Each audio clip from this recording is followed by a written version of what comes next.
बिस्मिल्लाहिर्रहमानिर्रहीम, अस्सलाम वालेकुम। मैं हूं ईसा नकवी। आज जुमा 19 अगस्त है, जिस वक्त मैं ये वीडियो रिकॉर्ड कर रहा हूं लगभग सुबह के 3 बज चुके हैं और मैं इस वक्त पिम्स हस्पताल के कार्डियोलॉजी वार्ड के बाहर मौजूद हूं। और इस वीडियो में हम बात करेंगे शहबाज गिल केस के हवाले से, जो कि इस वक्त बिलाशुबा पाकिस्तान की सबसे बड़ी ख़बर बन चुका है, सबसे बड़ी स्टोरी है। इसी के हवाले से गुफ्तगू हो रही है, टॉक शोज़ हो रहे हैं। और अब से थोड़ी देर पहले एक इतला आई कि एक और मेडिकल बोर्ड बैठा है, एक और मरतबा जो है वो मुआयना किया गया है शहबाज गिल साहब का, और उसमें उनकी हालत तसल्ली बख्श बताई जाती है। और उस हालत के तसल्ली बख्श होने के सबब अब ये चांसेस हैं, उम्मीद है कि अब से थोड़ी ही देर के बाद, किसी भी वक्त, किसी भी लम्हे उनको एक मरतबा फिर इस्लामाबाद पुलिस की तहवील में दे दिया जाएगा। वही मामला कि जहाँ पर ये इल्ज़ामात लगे कि शहबाज गिल साहब के ऊपर बदतरीन तशद्दुद किया गया इस्लामाबाद पुलिस की कस्टडी में जब उनकी तहवील में मौजूद थे। इस सारे मामले के मुख्तलिफ आस्पेक्ट्स पर मैं बात करूँगा। सदीक जान भी यहाँ पर मौजूद हैं, अब से थोड़ी देर पहले इमरान रियाज़ ख़ान और दीगर सहाफ़ी भी मौजूद थे। शहरियार आफरीदी को मैंने देखा यहाँ पर, और दीगर लोग भी आए। इस वक्त मैं आपको सूरत हाल बता दूँ, क्योंकि मैं कैमरा मोड़ लेता हूँ, क्योंकि इस वक्त तफसीलात हमारे सामने जो सिचुएशन नज़र आ रही है पिम्स अस्पताल के बाहर, ये किसी भी तरीके से ऐसी नज़र नहीं आती कि यहाँ पर कोई तैयारी की जा रही हो शहबाज गिल साहब को हवाले करने की। सिक्योरिटी के इंतज़ामात उस किस्म के नज़र नहीं आ रहे। आप देख सकते हैं कि लगभग 12 से 14 पुलिस के अहलकार यहाँ पर पिम्स अस्पताल के कार्डियोलॉजी वार्ड के बाहर मौजूद हैं। जो मरीज़ हैं उनको दाखिल होने की इजाज़त दी जा रही है। 2 गार्ड्स हैं जो अस्पताल के हैं, लेडी पुलिस कांस्टेबल्स जो हैं वो भी मौजूद हैं, कुछ स्पेशल ब्रांच के और दीगर एजेंसियों के लोग भी मौजूद हैं। असद चौधरी साहब के साथ भी हम तफसील से बात करेंगे दोनों मेडिकल रिपोर्ट्स के हवाले से। और आपको पता है कि सदीक जान साहब का ये सामने सेल्फ़ी सेशन जो है वो चल रहा है, और सदीक जान साहब मुख्तलिफ़ लोगों के साथ जो हैं वो सेल्फियाँ उतार रहे हैं। लेकिन अब हम आ जाए असद चौधरी साहब की तरफ। असद चौधरी साहब, मेरा ख्याल है कि हम लाइट में आ जाएँ, अगर आप इस तरफ आ जाएँ तो हम इस पर ज़रा तफसील से बात कर लें कि ये दोनों मेडिकल रिपोर्ट्स, बल्कि आप मेरे से इस जानिब आ जाएँ, आप इस जानिब आ जाएँ ताकि हमारे लिए आसान हो जाए। असद चौधरी जो हैं वो इन्होंने यहाँ पर तकरीबन तमाम वक्त गुजारा है जब से डॉक्टर शहबाज गिल को मुंतकिल किया गया पिम्स अस्पताल, और उनका पहला मुआयना हुआ, उसकी क्या तफसील सामने आई, फिर दोबारा मेडिकल बोर्ड बैठा, दोबारा कुछ तफसील सामने आई।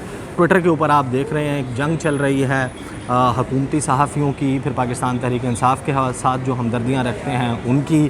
कोई कह रहा है कि तशद्दुद हुआ है, कोई कह रहा है कि नहीं हुआ, लेकिन बहुत ही अहम मालूमात जो हैं वो सामने आ रही हैं। असद चौधरी साहब, आप पहले तो मुझे ये बताएं कि शहबाज गिल जो हैं, और इसमें तमाम बात करेंगे क्योंकि एक तासुर ये भी मौजूद है कि Pakistan Tehreek Insaf has thrown doctor Shahbaz Gill under the bus, कि उनको फेंक दिया है, उनको मरने के लिए छोड़ दिया है। ये इस हवाले से भी गुफ्तगू हो रही है। तो पिम्स अस्पताल कौन कौन आया, कौन कौन नहीं आया, उनके कारकुनों की प्रेजेंस थी या नहीं थी, इसके हवाले से भी बात कर लेंगे। जी असद, मुझे ये बताएं कि पहले तो बताएं कि मेडिकल रिपोर्ट जो पहली आई उसमें तो हमने देखा कि ये कहा गया बड़ा क्लियरली कि कार्डियो का इशू भी है, दमे का, एस्मा का जो है वो भी इशू है, और उसमें उनकी कंडीशन ऐसी है जिसमें उनको मेडिकल एड की ज़रूरत है, उनको अस्पताल में रखने की ज़रूरत है। उस रिपोर्ट की तफसील बताएं, उसमें क्या क्या अहम पॉइंट्स थे, और फिर हम सेकंड रिपोर्ट पर आते हैं। बहुत शुक्रिया ईसा भाई। उस रिपोर्ट में जो सबसे अहम चीज़ थी वो ये थी कि डॉक्टर शहबाज गिल जो हैं वो बचपन से उन्हें सांस का मसला है। वक्तन फ़क्तन वो इस हवाले से मेडिसिन जो है वो यूज़ करते रहते हैं, बल्कि वो जो सांस लेने के लिए में दुश्वारी होती है तो वो यूज़ करते हैं, क्या कहते हैं उसको, इनहेलर्स, वो इस्तेमाल करते रहते हैं। ये उसमें बताया गया था। फिर उन्होंने बताया कि उनकी जो गर्दन है और उनका कंधा जो है और उनके सीने में जो लेफ़्ट साइड है वहाँ पे दर्द वो महसूस कर रहे हैं। रात पहली मेडिकल रिपोर्ट जो आज सुबह आई थी, जो अदालत में भी जमा करवाई गई, उसमें दर्द का जिक्र था, और साथ कहा गया था कि उनकी सिचुएशन ये है कि उनको बार बार यानी असेस किया जाता रहे, उनकी निगहदाश्त में रखा जाए उनको, और साथ कहा गया था कि पल्मोनोलॉजिस्ट और जो कार्डिक जो स्पेशलिस्ट हैं उनको दिखाने की उनको ज़रूरत है। लेकिन वो थी पहली रिपोर्ट जो वहाँ पे जमा करवाई गई। उसके बाद कल उनको ECG वगैरह उनकी कल की गई थी। आज उसके बाद यानी अदालत में जो समाअत हुई थी उसके बाद जो टेस्ट वगैरह यहाँ पे उनके हुए, उनको मुख्तलिफ वार्ड्स में भी लेके जाया गया, उनके टेस्ट भी हमने देखा, विजुअल्स वगैरह आप सब लोगों ने देखे होंगे। तो वो बताया गया है कि तसल्ली बख्श है, उनकी सेहत जो है वो बिल्कुल ठीक है। जो अभी ख़बर चली है, हमारे पास रिपोर्ट नहीं आई, रिटर्न कोई चीज़ जो है वो नहीं आई, लेकिन ये ख़बरें जो हैं ये नशर हुई हैं, मुख्तलिफ़ TV चैनल्स ने ये ख़बरें नशर की हैं कि डॉक्टर्स का ये कहना है कि अब वो उनकी सूरत हाल जो है वो तसल्ली बख्श है और किसी भी वक्त जो है उनको इंतज़ामिया के हवाले कर दिया जाएगा। अच्छा, मुझे ये बताएं कि जो दूसरी अब ये जो ज़ाहिर है कि रिपोर्ट आ गई और इंतज़ामिया को, तो यहाँ पर क्या मूवमेंट, क्या एक्टिविटी नज़र आई उसके बाद? क्या कोई इम्कान आपको लग रहा है कि अगले 1 से 2 घंटे में डॉक्टर शहबाज गिल को इस्लामाबाद पुलिस के हवाले किया जा सकता है? नहीं, ऐसा बज़ाहिर तो नहीं लग रहा, क्योंकि देखें यहाँ पे ना तो कोई पुलिस उस तरह भी, बस सिक्योरिटी गेट पे जो लोग मौजूद हैं, शिफ्ट चेंज हो जाती है, चंद एहलकार यहाँ पे मौजूद रहते हैं। तो जब उनको लेके जाना है, जिस तरह कल लेके आए थे, तो यहाँ पे सैकड़ों पुलिस एहलकार थे और बड़ी सख्त सिक्योरिटी थी। सिक्योरिटी हिसार के अंदर उनको लाया गया था। बख्तरबंद गाड़ी कल यहीं पर खड़ी हुई थी, जिसमें ले जाने की तैयारियां की जा रही थी कि शायद वो डॉक्टर जो हैं उनकी सेहत तसल्लीबख्श करार दे देंगे, उनको फ़ौरन रिमांड पे जो है वो लेके चले जाएंगे। अभी इस तरह की चीज़ें तो यहाँ पे नज़र नहीं आ रही। मेरा ज़ाती ख्याल ये है कि हो सकता है सुबह जब समात होनी है सेशन कोर्ट में, तो उससे पहले वो रिपोर्ट मरतब कर ली जाए कि इनकी सेहत ठीक है, और उस वक्त उनको वहाँ पे शिफ्ट किया जाए, और फिर पुलिस अपना वर्जन दे सके कि जी जिस 48 घंटे का जो रिमांड था वो अभी ज़ाहिर है हम अस्पताल में थे तो वो हम तफ्तीश कर ही नहीं सके। पिछले 36 से 48 घंटे में आपने जो यहाँ पर वक्त गुजारा है उसमें से, और आपने देखा कि पाकिस्तान तहरीक इंसाफ के, क्या वाकई ये बात दुरुस्त है कि शहबाज गिल साहब जो हैं उनको बिल्कुल तनहा छोड़ दिया गया? बिल्कुल तनहा छोड़ दिया गया शायद कहना मुनासिब नहीं है, लेकिन जिस तरीके से इमरान खान के वो चीफ़ ऑफ स्टाफ हैं और जिस तरीके से यहाँ पे लोगों को होना चाहिए था या पार्टी रहनुमाओं को होना चाहिए था, वो बिल्कुल नहीं है। कल जब उनको यहाँ पे लाया गया था तो सिर्फ सेनेटर एजाज चौधरी साहब यहाँ पे मौजूद थे। काफ़ी देर तक, तकरीबन 1 घंटा 1.5 घंटे तक वो अकेले यहाँ पे मौजूद रहे, और यहाँ जो मकामी इस्लामाबाद की जो यूथ विंग है या और इनकी जो बॉडीज़ हैं उनके कुछ ज़िम्मेदारान, ओहदेदारान वो यहाँ पे मौजूद थे। फिर लोगों ने ट्वीट ज़ाहिर किए। मुगीज़ साहब का एक ट्वीट था, वो बड़ा चला, लोगों ने उसको शेयर भी किया। फिर वो ख़बर जो जैसे जैसे फैली कि जी वहाँ पे कोई मौजूद नहीं है, तो फिर रहनुमाओं की आमद का सिलसिला शुरू हुआ। फिर हमने कल देखा कि अली नवाज़ अवान साहब वो यहाँ पे पहुँचे थे, मुराद सईद साहब जो हैं वो वहाँ पे यहाँ पे पहुँचे, उस्मान बसरा साहब यहाँ पे पहुँचे थे, फिर ख़वातीन में से मलिका बुखारी साहिबा जो हैं वो यहाँ पे पहुँची थी। इनके अलावा कोई रहनुमा कल मैंने नहीं देखा, क्योंकि मैं तकरीबन जब सूरज तुलू हुआ तो उसके बाद यहाँ से वापस गया था। आज भी जब मैं यहाँ पर आया हूँ तो यहाँ पर शहरयार अफरीदी साहब जो हैं उनको हमने देखा है कि वो विज़िट करने के लिए आए थे। उससे पहले शाम में, थोड़ी देर पहले भी, अब से कुछ देर पहले, उससे पहले मुराद सईद साहब जो हैं वो होके गए हैं, और वकला की जो टीम थी वो अंदर उनसे मुलाकात करने के लिए आई थी। मुराद सईद साहब आए थे, वो चले गए, और शहरयार अफरीदी साहब, उसके अलावा यहाँ पे आज कोई नहीं आया। सही। इस वक्त जो हम यहाँ पर सूरत हाल देख रहे हैं, कुछ डॉक्टर्स भी मौजूद हैं, कुछ स्टाफ भी मौजूद है। आपको मालूम है कि पाकिस्तान में अमूमी तौर पर यही होता है कि बहुत सारे लोग जो हैं वो आ जाते हैं, कुछ लोग जो है वो उस माहौल को देखने के लिए, उसका हिस्सा बनने के लिए, कि ज़ाहिर है कि ये सारे इस किस्म के वाक़यात तारीख़ी लम्हात ही होते हैं। सदीक़ जान जो है वो भी यहाँ पर मौजूद हैं। सदीक़ जान, आपको मालूम है कि एक रेस्टलेस किस्म की सोल हैं, इनको पता नहीं किस वक्त ये आराम करते हैं। मैं बड़ा इस मामले पर इनसे इम्प्रेस हूँ। अब बोल के ब्यूरो की ज़िम्मेदारियाँ, साथ में अपना यूट्यूब चैनल, हर वक्त जो है वो एक्टिव रहते हैं। सदीक़ जान साहब, 2 बातें जो हैं बहुत अहम, जो जिनके हवाले से बात करनी है। एक तो ये कि एक अमूमी तासुर उभर कर सामने आया जिस वक्त पाकिस्तान तहरीक इंसाफ ने, ऑब्वियसली ओन करना किसी स्टेटमेंट को या ना करना और बात है, लेकिन उसके ऊपर भरपूर रिएक्ट करना, वो एक तासुर मिला इस सारे केस में कि इमरान खान साहब ने भी नहीं किया। फिर फैसल जावेद जो हैं उनकी सेनेट में जो तकरीर है उसके ऊपर भी बहुत सारे लोगों ने एतराज़ किया, और एक सवाल कि शायद डॉक्टर शहबाज गिल को ही has been thrown under the bus, कि उनको अकेला लड़ने मरने के लिए छोड़ दिया गया है, और ये पिम्स अस्पताल है, यहाँ पर कोई देखने पूछने के लिए भी नहीं आया। आपने क्या देखा? क्या आपकी अपनी असेसमेंट एवेलुएशन है इस हवाले से?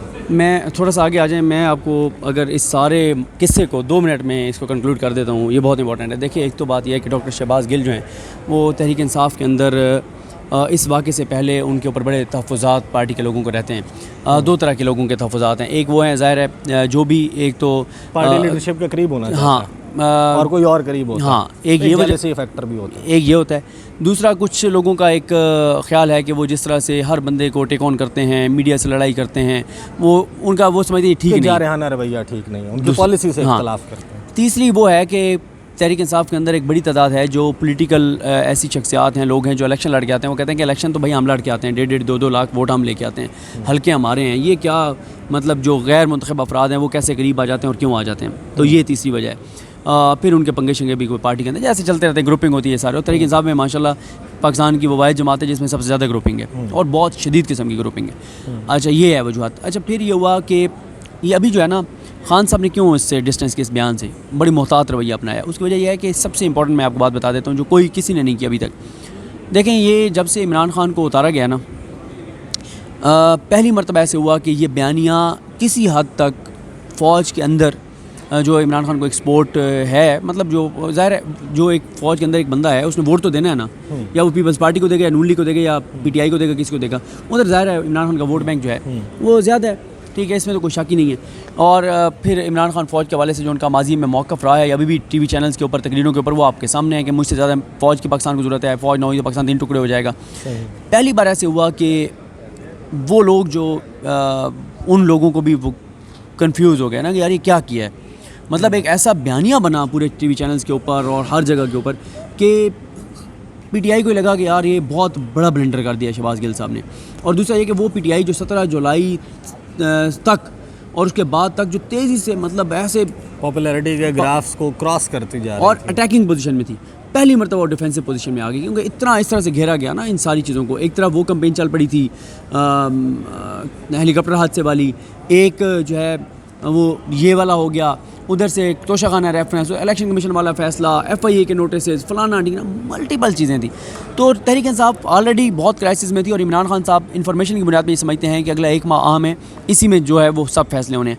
तो खान साहब ये समझते हैं कि गैर मोहतात बयान था और ये भी था कि अगर इस बयान के साथ खान साहब खड़े होते हैं तो ये डिज़ास्टर था पार्टी के लिए। लेकिन जो बात आप कह रहे हैं ना कि जी उस तरह से लोग नहीं आया, मसला ये यहाँ पर देखें, लोग आते हैं, क्या करें, अंदर जा नहीं सकते, कितनी देर बाहर बैठें, क्या करें बाहर बैठ के, ठीक है। और बाकी जहाँ तक अदालतों में देखें आप कितने वकील, 15-20 वकील हैं, फरीद फैसल चौधरी, इसी तरह से शुएब शाहीन साहब, इंतज़ार पंजोता साहब, नईम पंजोता साहब, हसन न्याजी, मलिका बुखारी, ये सारे, अली नवाज़ अवान को देखें 3-4 दिन तो वो मतलब ऐसे लगता था कि 24 घंटे यहाँ पे रहे हैं। फिर इसी तरह से दीगर जो उनकी लीडरशिप है, आमिर मुग़ल साहब हैं, ये सारे लोग, फिर प्रेस कॉन्फ्रेंसेज हो रही हैं, KP हाउस में कभी हो रही है, कभी बनी गाला में हो रही है, कभी इजलास हो रहा है, बाबर मान साहब और असद उमर साहब उधर पटिशन लेकर गए, फवाद चौधरी साहब अभी कराची उनको भेज दिया था क्योंकि वहाँ पे जलसा था, वरना उससे पहले देखें फवाद चौधरी मुसलसल यहाँ पर है। तो ये ऐसा नहीं है कि पार्टी, लेकिन समझें इस वक्त अगर पार्टी ये तासुर देती कि उनका बयान ठीक था तो ये डिज़ास्टर है। वो ये नहीं कहेंगे उनका बयान ठीक है, वो खान साहब ये कि उसका बयान गलत हो सकता है तो उसको मौका देना, अदालत के अंदर डिफेंड करेगा ना, नहीं कर सकेगा सज़ा हो जाएगी।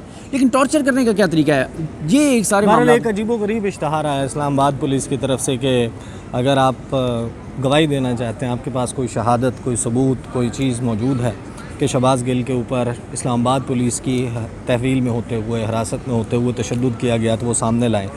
एक तरफ ये इश्तहार है, दूसरी तरफ हामिद मीर साहब जो हैं वो अपने टॉक शो में, अपनी ट्वीट्स में बड़े वसूख के साथ ये बताते हैं कि टॉर्चर हुआ है, और वो कहते हैं कि मैंने देखा है, कुछ तस्वीर या वीडियोस देखी हैं जिनको दिखाया भी नहीं जा सकता टॉक शो पर। मुस्तफ़ा नवाज़ खोखर जो हैं पाकिस्तान पीपल्स पार्टी के, वो इसके हवाले से बड़े वसूख से ट्वीट करते हैं। जब ऐसे दो लोग कर रहे हैं तो इस्लामाबाद पुलिस शहादत के लिए इश्तहार दे रही है। देखें, फैसल चौधरी साहब ने जो है वो नाम लिया आज कमरे अदालत में, हामिद मीर साहब, रऊफ़ क्लासा साहब, आमिर मतीन साहब, साकिब बशीर साहब, इन सब का नाम लिया उन्होंने कि जनाब इन चारों ने भी ट्वीट्स किए हुए हैं, इन्होंने बात की हुई है। और साकिब बशीर साहब को उन्होंने काफ़ी वो कहा कि वो तो Islamabad high court reporters association के जो है वो प्रेसिडेंट हैं। तो बहरहाल ये अब तक की है सूरत हाल और दिन आज का अहम है, देखें। ठीक है, बहुत शुक्रिया सदीक जान साहब। मैं एक चीज़ towards the end of the video आपको बता दूं कि कुछ तो चीज़ें हैं, बहुत सारे लोग मुझे कहते हैं कि इंटरनेशनल मौज़ूआत जो हैं उन जिनके ऊपर मैं रेगुलरली गुफ्तगू करता हूं उन पर जारी रखूं। ज़ाहिर है वो सिलसिला साथ साथ जारी है, लेकिन इस वक्त पाकिस्तान की जो सूरत हाल है, तो मेरे व्यूवर्स की भी जो डिमांड है उसको भी ज़ाहिर है कि मद्देनज़र रखना होता है। एक स्टोरी वो है जो हमने भी कैमरे के सामने देखी, ये तो वो स्टोरी है जो सबको नज़र आ रही है, हमें नज़र आ रहा है कि क्या चल रहा है, आपको लोग भी नज़र आते हैं। एक कैमरे के सामने बयानात हैं, गुफ्तगू है जो चल रही है, एक वो स्टोरी है जो कैमरे की नज़रों से कहीं बहुत दूर है। वो कहानी क्या है, उसके हवाले से मैं अगली वीडियो में चंद इंतहाई अहम चीज़ें रखूँगा, इंतज़ार कीजिएगा। अब तक के लिए मुझे इजाज़त दीजिए। पिम्स अस्पताल से कार्डियोलॉजी वार्ड के सामने मैं मौजूद हूँ। अल्लाह हाफ़िज़।